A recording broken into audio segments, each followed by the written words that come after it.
influential leaders. It's Alex and Lenka Kanan here, coming at you from the Netherlands with another episode of the Influential Executive podcast. And today it's all about you. You, and you with how are you? Sorry guys, I really had to make that joke. We had today a podcast episode with, I can say, the coolest professor I've ever had the chance to meet. Howard teaches at one of the most prestigious business schools at IMD Business School in Switzerland, and he shared with us so much knowledge about business, innovation, and what can we do to stay ahead. You know, we are always about zooming out, taking a moment to step back and look at the bigger picture of what's going on at work, in the office, but also in the world, in the field of strategy. Which trends do we see? And Howard took us on a journey and he showed us all the business trends, Asia, Europe, United States, different industries. It was really exciting. We learned about the 3 factors that any business needs to innovate more and faster. We learned about how you, as an employee, as a manager, can grow along with these businesses so that you still are of value in 10, 20 years from now, even though computers may take over part of our work. Lots of cool stuff coming up. And of course, this podcast has been presented to you by Earn More, Work Less. We give superpowers to your team. We get rid of stress in the office so that we can use our minds to create beautiful experiences for our clients and for each other. Right now, enjoy this episode with Howard Yu.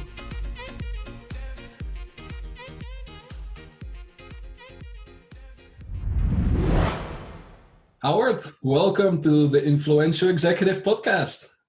My pleasure.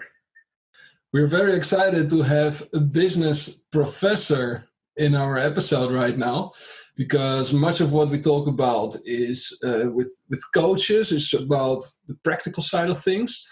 And I'm sure you also know a lot of theory that we can apply to simply getting more done in business with less effort. Yeah, it's my great pleasure to share some of my thinking around this area. So it's my honor to be on your show. You're currently teaching at IMD University, right, in Switzerland? That's correct. IMD is an independent business school and is based in Switzerland, in Lausanne. It's very different from the area where I was growing up. I grew up in Hong Kong and studied in Boston and lived in New York before moving to the little town called Lausanne in Switzerland. It was a shock, but it's been nice. I've been around for 8 years now. Wow. And when did you decide to become a professor? Were you the kind of child who was playing with notebooks and rating other kids? Or when did it appear to you, hey, I want to be a teacher? Oh, not at all. I remember I was working as a banker in Hong Kong for Citibank. And I was going through a stage where I don't know what I want to do. All I know is I looked into my supervisor's position, and he's also a management trainee at the time. So he becomes a big star in the bank in Hong Kong Citibank. And I just looking at his job and I don't want his job. And that becomes quite a strong signal that I need to find a sort of new career path or a new calling. And that's when I begin to thinking about, do I want to do a doctoral program so that I can become a business school professor? Or I want to pursue an MBA program to become an executive in another industry. Mm-hmm. So there was a bit of time of soul searching, I remember. Eventually, I signed up teaching. And how did that work for you? Like, can you bring us on that journey into your self-discovery? Because I assume it was a lot about finding yourself, finding your purpose. Yeah. I at the time, I was just feeling not very happy and I know something's gone wrong. Mm-hmm. And I just keep on talking to people who have different experience far away from mine, people who have done stuff that I would never dream of doing at all. And I attend a lot of MBA recruitment talk, I remember. And that gives you a feel of how that future life may be like and whether you like it or not. And I still remember I did not know what I wanted to do, but I became quite aware of what I do not want to sign up. So I attended an MBA curriculum or recruitment event by a European major school at the time. And the recruiter basically tell us the first day you're going to arrive on our campus, we'll make sure you're going to network with a lot of people. We're going to make sure you clarify your career track. We're going to expedite your search and you land in a great job. And that just doesn't resonate with me too much because I actually want to spend some time to figure out what exactly I want to do. Yeah. I want to explore much more possibility out there. And I want to understand how the world works. It's just one of those things that you want to do. And that gives me a strong feeling that the whole MBA curriculum in terms of value proposition is great for many people, many individuals, but probably doesn't fit my life circumstance. So I still don't know exactly what I wanted to achieve ultimately, but at least one get a feel of what you will not enjoy and avoid those tracks and avoid going down those paths. Wow, I like that. So what do you enjoy about teaching? I always wondered. Yeah, I mean, IMD is almost like a funny animal among business school as well, because it was established by Harvard Business School after Second World War at a time when Europe doesn't have any business school.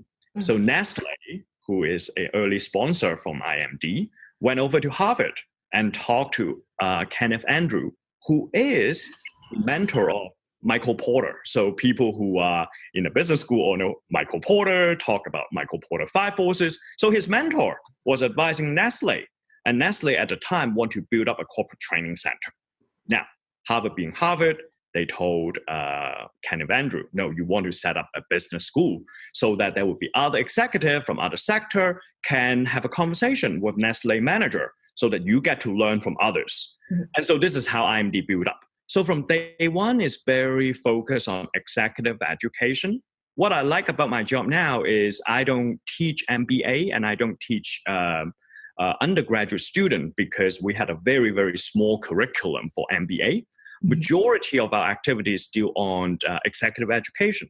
So I get to work with practicing manager, executive on how can they change the way they lead, think about their businesses differently in the age of AI, connectivity, and digital disruption, and really propel their career to the next level. So it's much more hands-on in many ways. I get to learn as much as I teach them because they all came with a wealth of lifetime experience. So it's a very different crowd if I compare to conventional business school.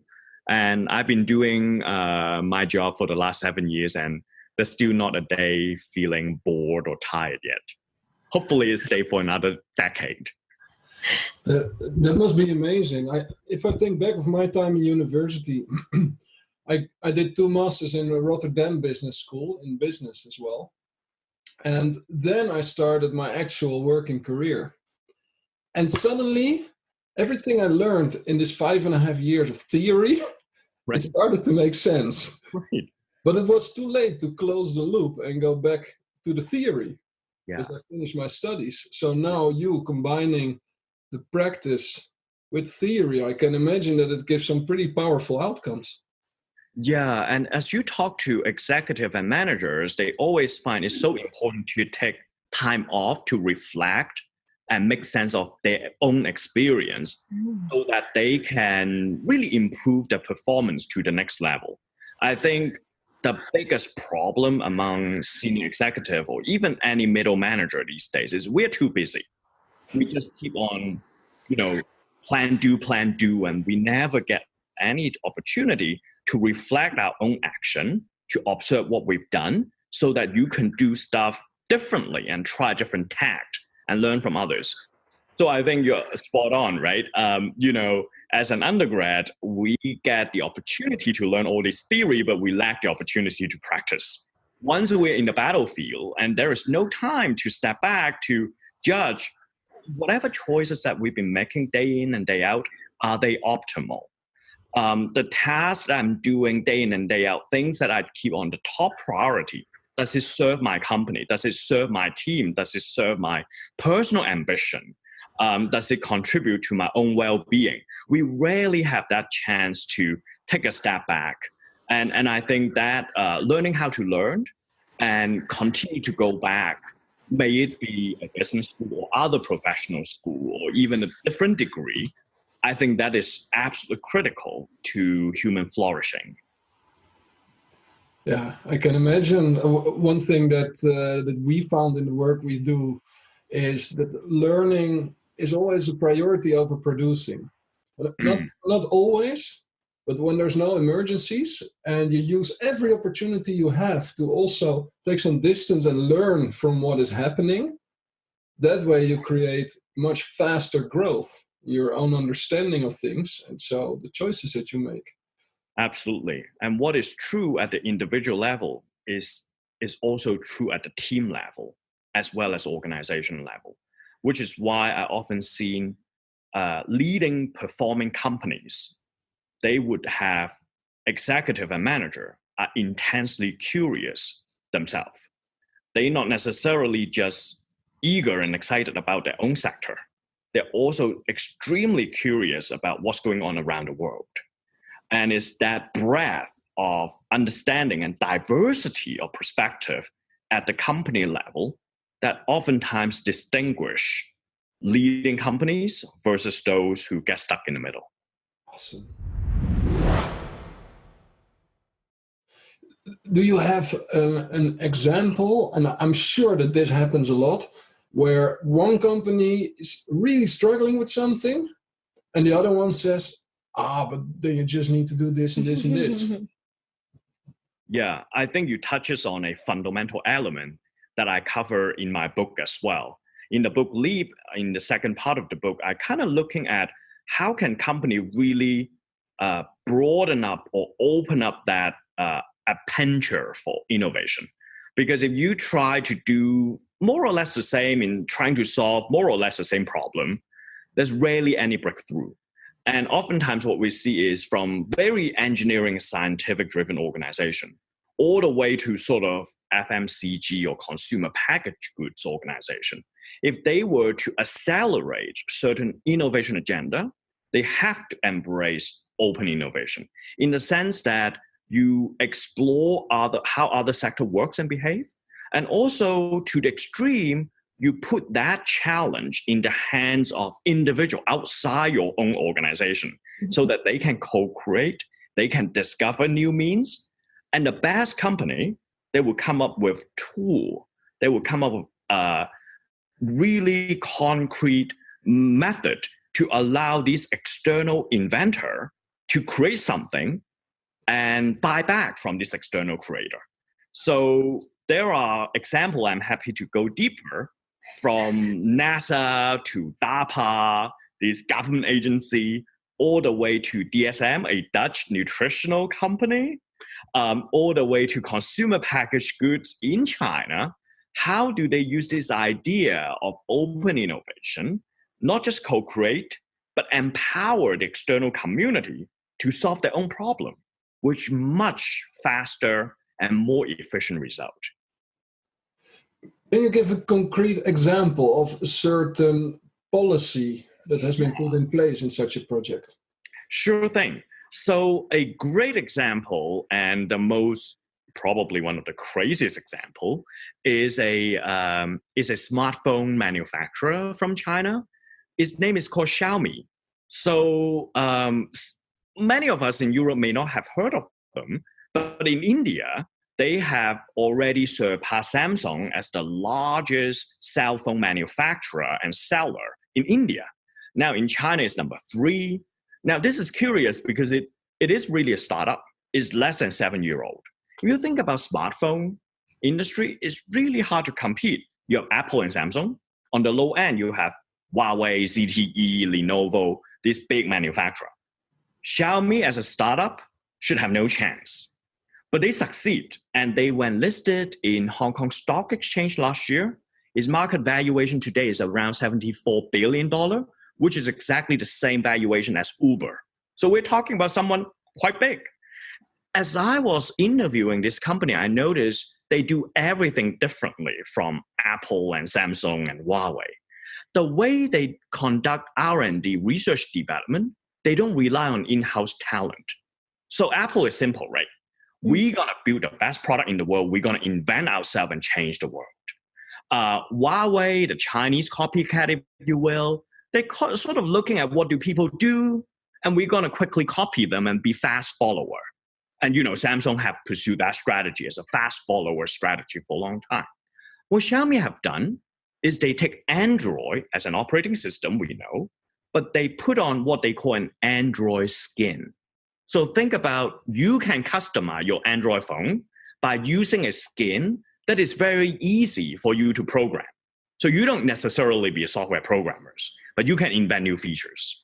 So all of a sudden, millions of users of Xiaomi mobile phone, they become the software engineers for Xiaomi, working for free every day. So we're talking about millions of individual inventors who keep on innovating.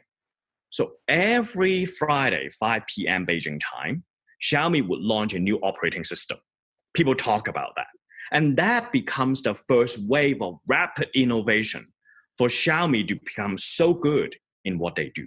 So it's this idea that do not think about the best people in your field would always work for you, but you've got to enable the external community, give them tool, give them opportunity to contribute, and make it fun. Is this idea of crowdsourcing becomes more and more important because these days, information circulate easily. It's very easy to copy your product idea. And the speed of implementation becomes the differentiating factor. And we've got to embrace the external talent outside your company. Wow, that's a beautiful strategy.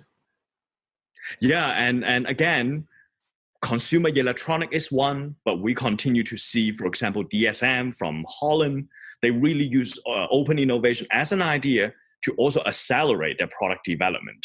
So it's both upstream and downstream, conservative sector, all the way to the new internet economy. We begin to see this type of embrace of open innovation in order to mass produce decision become much and much more important. Howard, you talked quickly about your book, Leap. So I have a couple of questions related to your book. Like, I wonder what led you to writing this book, and when did you write this book? Yeah, it was an interesting story, right? Because the book was launched late last year, and the European paperback just came out early this year, and the Portuguese version is in fact launching in April. So it's quite exciting to see this international version beginning to generate momentum. And so I was looking at, when did I start writing this book? Because you kind of forget once you write the book, and thank goodness there's Internet Archive and my computer archive. I get to look the very first chapter that I began to write. It was back in 2014, and I was like, it was such a long time ago.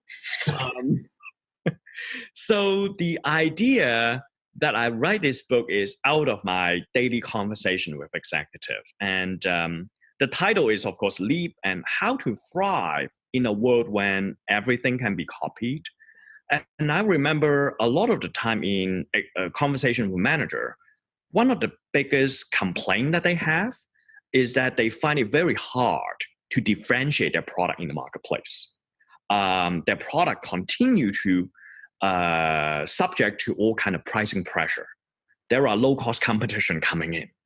And today, whenever they launch certain product features, they get copied overnight. And then they keep on introducing new product features, and then they get copied again.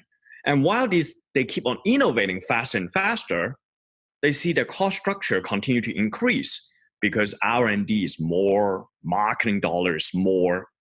And so it's sort of a trap, because at one point in time, while you keep on innovating, your costs increase, some third cheap version from Asia will suddenly appear and stop the whole game.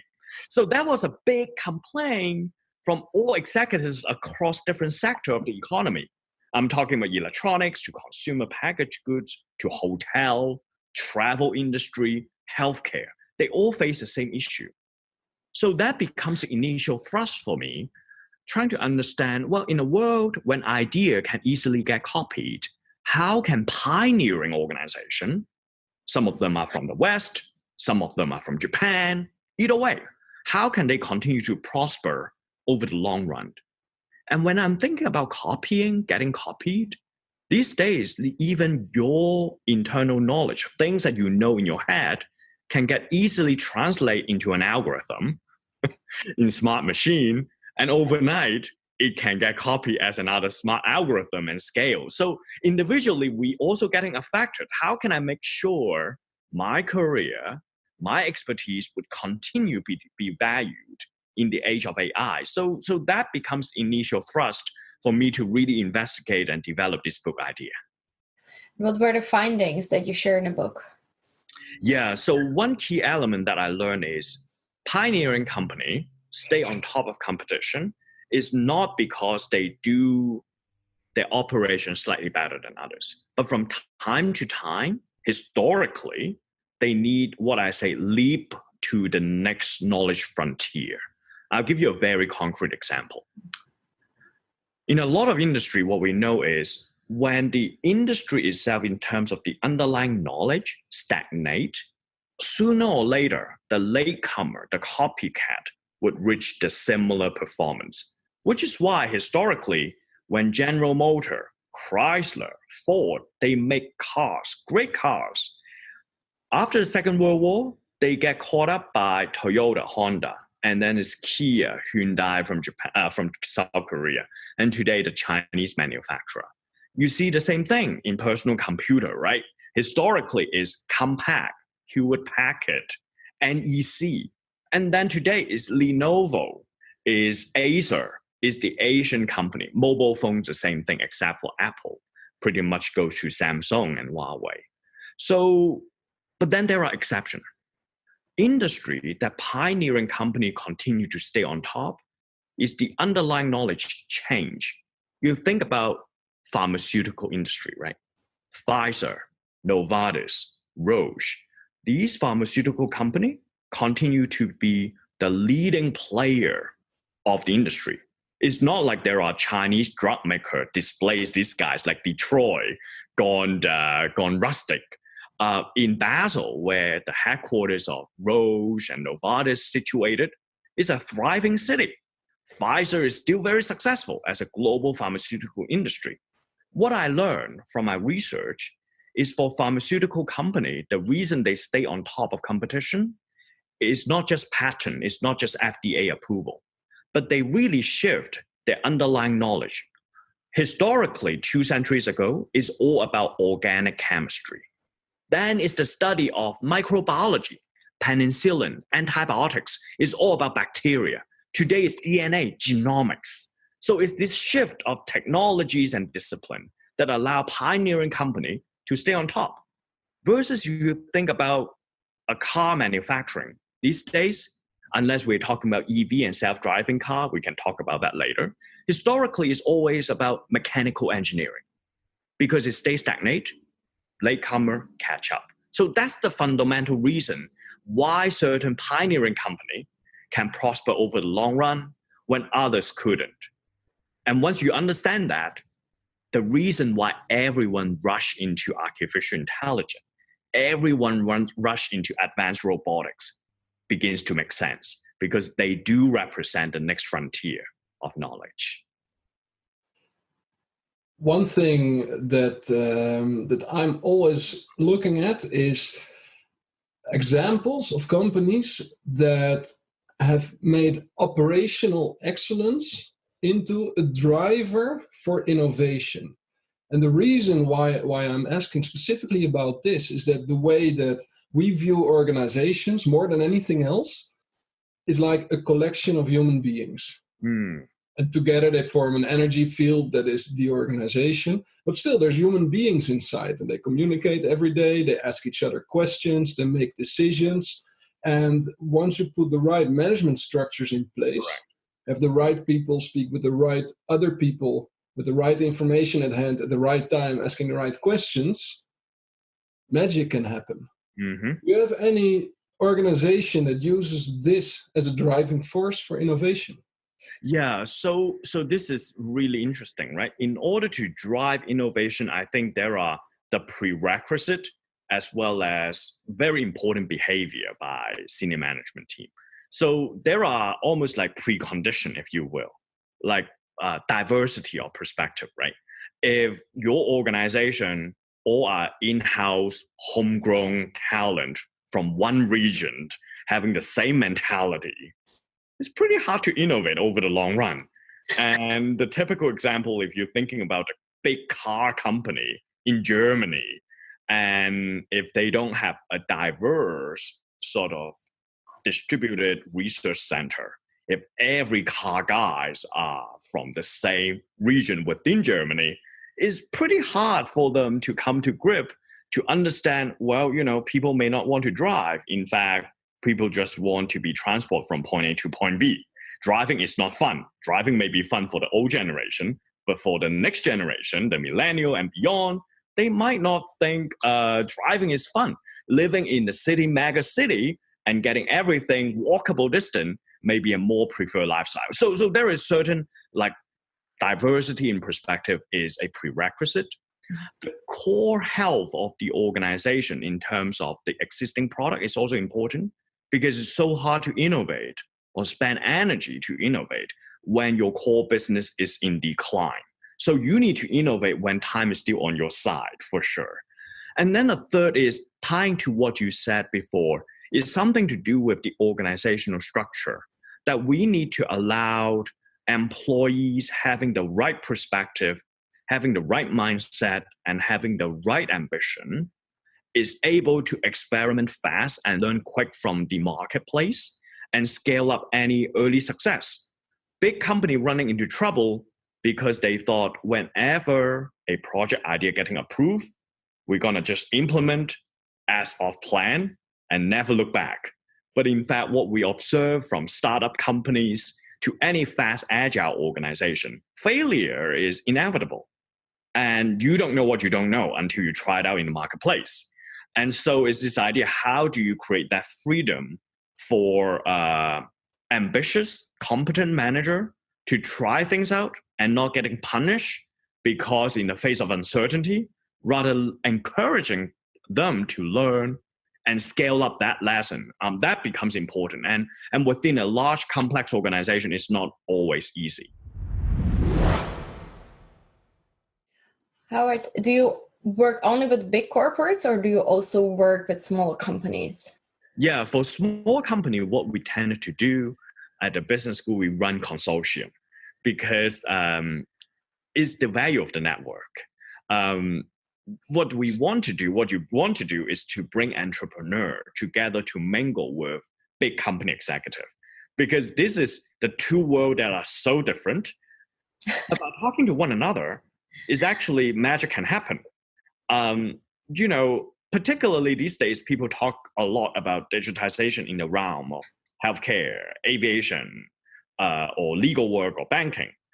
All these sectors, you can't just put a startup and change the world itself. It's probably likely to be a startup and working with big companies.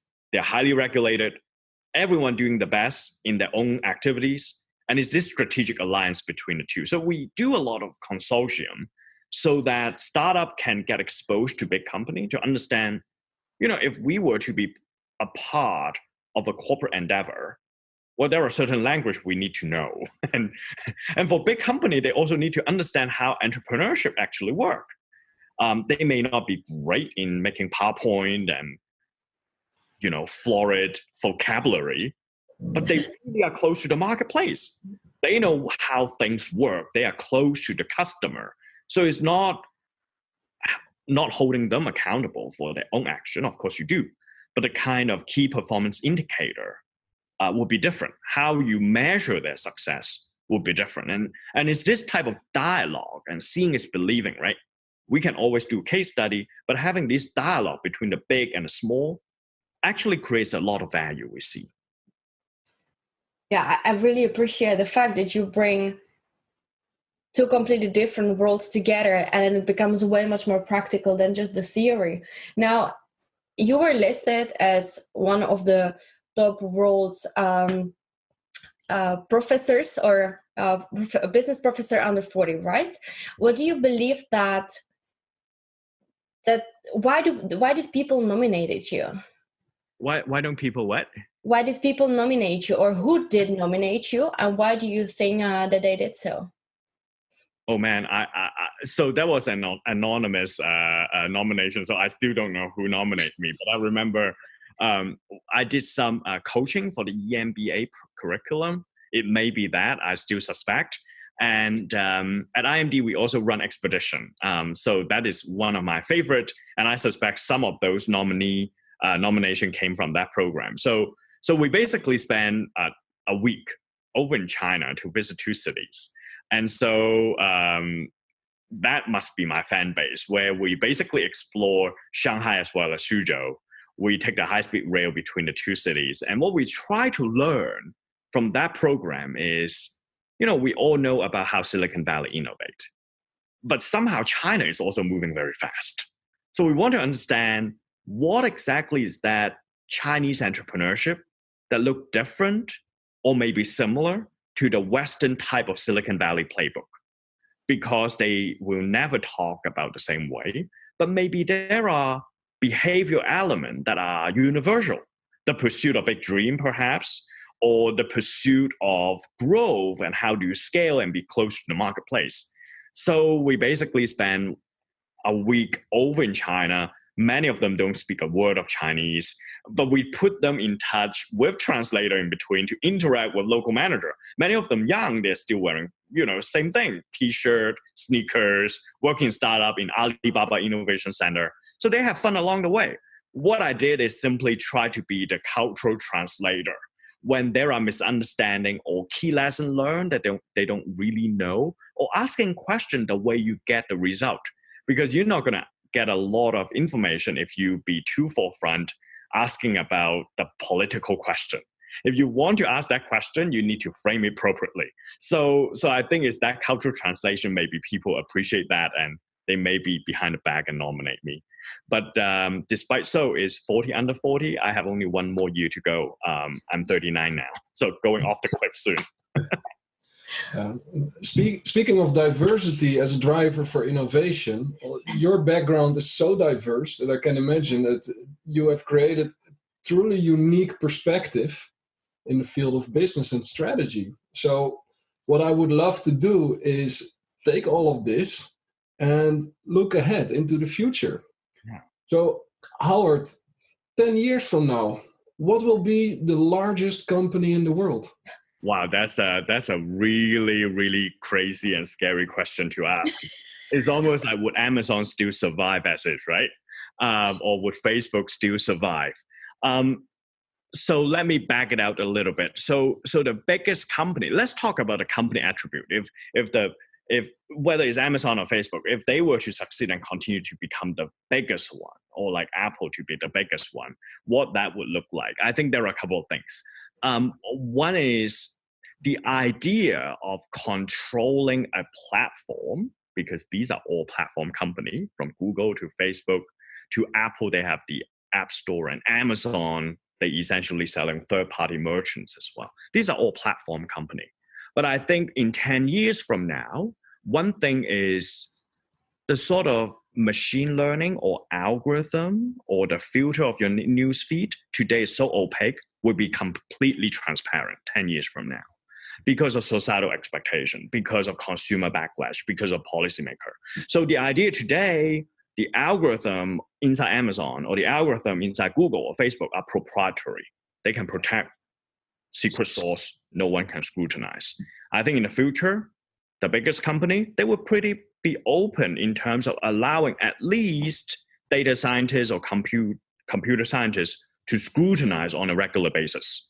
So that would be one attribute. The second is it would be even more purpose-driven. So Google used to say, don't do evil. Facebook is connecting the world. Along the way, they lost certain founding principle, I think. And now this is why the likability among this company dropped. If you're looking at history, every time when a company grow to a certain size in terms of percentage of GDP, if they are not careful about their likability, they would run into the risk of being broken up. So this is when Standard Oil is being broken up, AT&T getting broken up. And Facebook and Amazon and Google are really running into that risk now because their reputation is at risk, essentially. When you're gathering our information and you sell it to advertiser, and yet you're not respecting our freedom, and you're changing the way we see the world without us knowing that, is at a serious risk of being broken up. So if 10 years from now, the biggest company, how they would look like, I think they would be held much more stronger accountability in terms of this societal effect. It would be much more in the sense of distributed ownership. So right now, Mark Zuckerberg is the biggest owner of these big giant companies. So is Jeff Bezos, the majority shareholder. It wouldn't be the case. Otherwise, it's just not going to happen because the society demand much more of a purpose-driven organization. So that would be two of my thoughts. And the third one, wow, it may not be an American company, perhaps. That would be a provocative thought. Over the 5-6 decades, the largest, most valuable company has historically been always coming out from North America. Would that continue to be the case when other regions are growing much faster?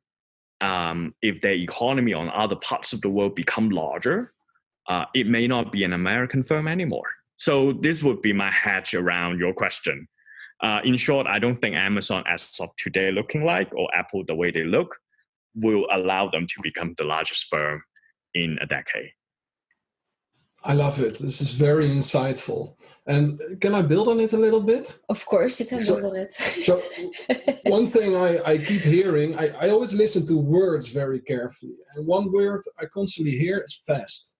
Growing faster, building faster, speed of implementation. One word that didn't come up so much yet is valuable. So now if we completely zoom out and look at all these human beings, these social mammals on the planet, we have everything we need to survive. We have food, we have shelter, not everywhere in the world, but most of the technologies right now that are coming into development, they just add on to faster, quicker information flows. One time in the past, like a couple of months ago, I heard the prediction that the largest company in 10 years from now, or 20 years, I don't remember, would be in the field of education. Because, and it made a click inside of myself, realizing that is ultimately where the most value is to be gotten, is in upgrading human beings to a more rich life experience. And that is stuff that happens up in here. It requires education, experimentation, reflection, all of that. What are your thoughts on that? That's interesting, right? If I put on top of layer that historically you don't see a lot of companies or even large company in the space of education is primarily for reason that it can never scale in the past or even the current form. Each country would have many universities. Almost every town would have a university because the operation never scale. Every time you teach someone, you need to put a professor in front of the classroom. Big company become so big because the impact to the society can be very big, leveraging automation or more recently would be artificial intelligence. This is how you scale a business so that your valuation becomes much bigger. So I think with the current technologies, it becomes closer and closer. People talk about flipped classroom, talking about delivering content off-site and using AR and VR as immersive experience so that one professor whose impact can be leveraged and disseminated across the world. I mean, before MOOC, there's no way an MIT professor can teach engineering to someone who sit and live in India. Now the technology is not quite there yet. The experience is not quite complete versus an exchange student go to Massachusetts and sit in class. But hey, with the technologies from AI to virtual reality, it really is just a matter of time that distant learning the effect and efficacy may even be better than our traditional classroom. Now, if that happened, that means winner take all, right? Now, for colleges and university, it's bad news because they would have so much pressure that no one is applying for the degree, which you already see in the United States. For MBA applicant, there's a year-on-year decline at Cornell, for example. Cornell is a good school too, but they see year-to-year decline because of these underlying changes in technologies that galvanize people to start program. And if when VR and AR together with AI become mature and swarm into the education sector, it would cause a seas of change. And we most likely would see, big organizations emerge, much like in other sectors before, the music industry, that you begins to see big record label emerge, and same thing could happen in education sector. Yeah, makes a lot of sense. So then when the world becomes like one community, you will have, let's say, one thought leader or a ranking of thought leaders in a specific subject, and then combine that with an army of coaches. Where people help each other apply this knowledge in their own reality, have new experiences, reflect on it, and grow. That is something that could be perfectly scalable. That becomes scalable, and also reducing the variance or variation of the quality. Arguably, from healthcare to education, these two are the sector which experience the most variation in terms of quality when you compare to aviation, like airline or consumer electronics or automotive, versus education and healthcare historically have the widest range of variation across service provider. But those are, what we just described are the enabling technologies to bring the low end also to the higher level. This is very exciting. So we may go to the drawing board and draw this out. We have 10 years to make it happen. So there's plenty of time. Here's a question I have for people listening. These are all ambitious people looking to learn, to grow. What can they do to prepare themselves for a great career in the next 10, 20 years in this ever-changing world? Yeah, I'm glad that you bring it up, because lately, of course, people and commentator and opinion leader, they all focus on a lot around AI, because AI does represent a force to automate a lot of knowledge work. From radiologists, historically, a human expert, you read a scan, you determine where the tumors are and advise doctors. And now it's no longer just outsourced to India for offshore reading. It's coming back to the United States or Western country, but read by machine. So is this idea that knowledge workers are also at risk because of these advanced knowledge automation. So doctors at risk, and many of the narrowly defined jobs are at risk. Even there are articles written by robots we read on the news these days. The social press have automated 3,000 articles per quarter. The news article that we read are already written by robots. So even as writer, we are also at risk. So what do? Well, I think for any manager, no matter what sector you're in, whether you're a lawyer, whether you're accountant, whether you're sales, you've got to see your job as a basket of different tasks. Some tasks are very routine, even when it's knowledge-based. If it is routine in terms of making a PowerPoint slide, collecting information and populating into Excel spreadsheet, it's not going to value add over the long run. But there are aspects of your job would probably be much more around the realms of require creativity, social networking, judgment, human empathy, sense making. In short, explore across different domains of knowledge. This is where machine doesn't do very well. It doesn't make sense of human emotion very well. It doesn't really understand across domain of knowledge what it means. What it's really good at is to specialize and speed it up. What is not very good is to be the generalist across different domains of knowledge. So you're looking at this basket of work and tasks that you have in your career. You want to emphasize those which humans still play an advantage. And if you can avoid the tasks that are routinely based, through change of career or asking for different roles within the organization, do it.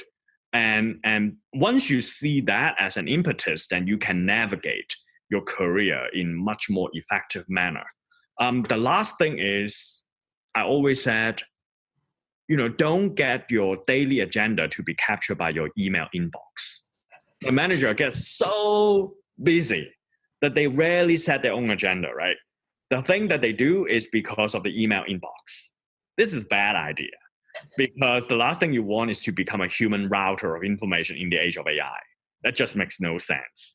And so it's how do you make sure you control your own agenda so that your work would demand creativity and you deliver the work with creativity. This is what value add over the long run. Yeah, I love that you bring up the inbox, because that was already a problem that I needed to sort out for myself 11 years ago. And still today, everywhere, people are tripping over this pitfall. So many people start their day just by reading emails. Do you think Howard is ready for the rapid fire question round? Oh, I'm sure. And I think you can read the questions because... Are you up for a small challenge? All right, let's try. So this is the rapid fire question round.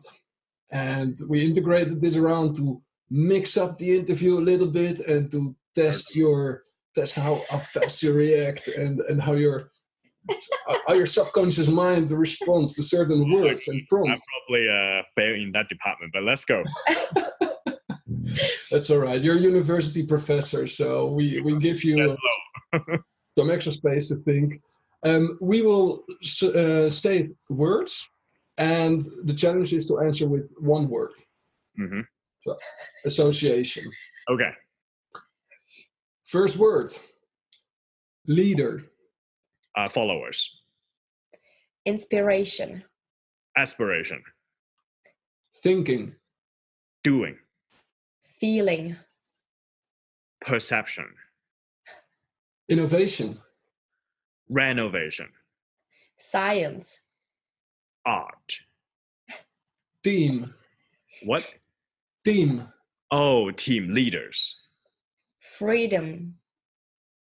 Policy. Spirituality. Emotion. Fun. Play.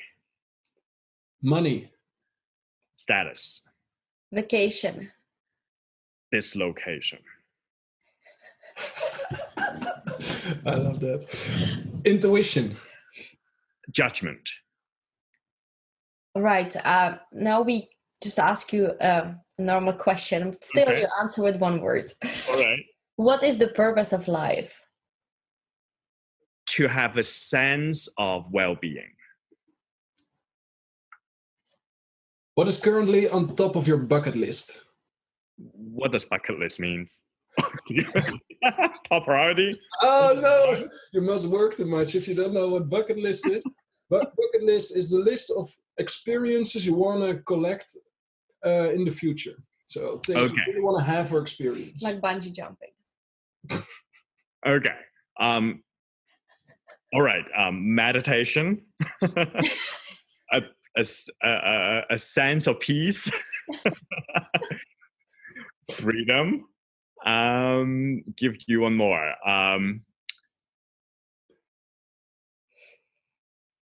International travel. Are you a big meditator? I'm not. This is why I think it's on my bucket list, because I do want to do more. Ah, cool. My next question would be, what happens after we die?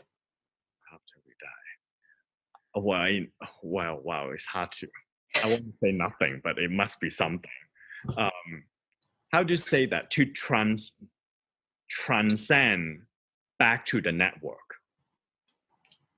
I don't know. I like it as well. Something like that. When you don't have your body. Well, it sounds very smart, so it must be back to something. Some network, some matrix out there. Very cool. I love that answer. Final question. Okay. What is your favorite personal development book? My favorite? Yes. So what gets you here won't get you there. Marshall Goldsmith. Yes. Yes, that's a great one. Oh, that's really good. Can we say that out of all of the rapid fire question rounds we've done, which has been about 7 or 8 now, that Howard has been the quickest to respond? Yeah.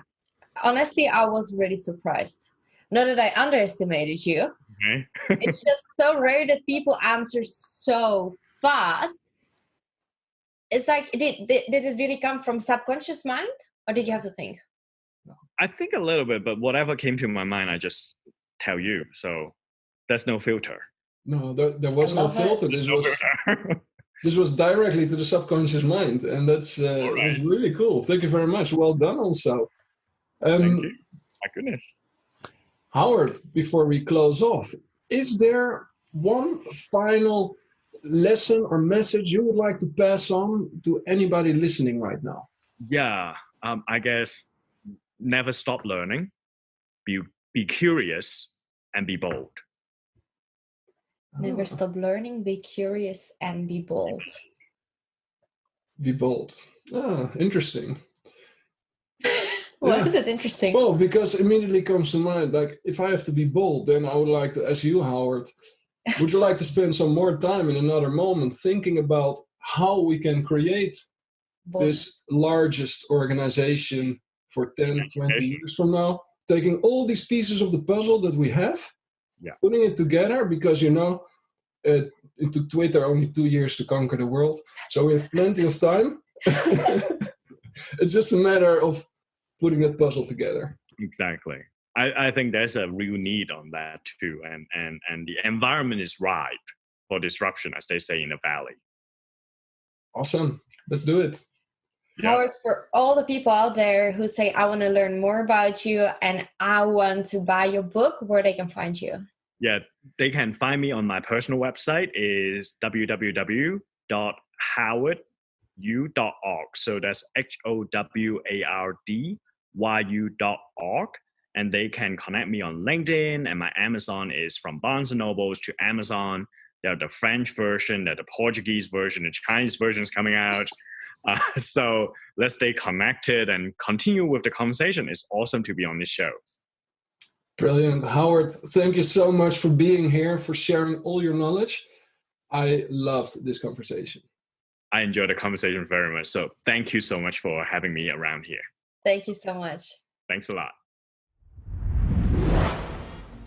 Are you ready, guys, to right after this interview just pause for a second and think, what can you do to set up yourself for success in the future? It's all about learning, Howard said, so that's what I take along as well. To stay in touch with Howard, you can go to his website, howardu.org. He's also on social media, Howard U, and his book, Leap. You heard us talk about it. It's on Amazon, even in several different languages. This episode was brought to you by Earn More, Work Less. On earnmoreworkless.com, you find all kinds of resources to give superpowers to yourself and to your team. You heard Howard, it's all about learning. That's what you do on earnmoreworkless.com. Check out our blog, get our free ebook, and apply it in practice, because that's the only way to really create value. That's all for now. We hope you enjoyed this episode. Let's all go out, be productive, learn a lot, and have fun.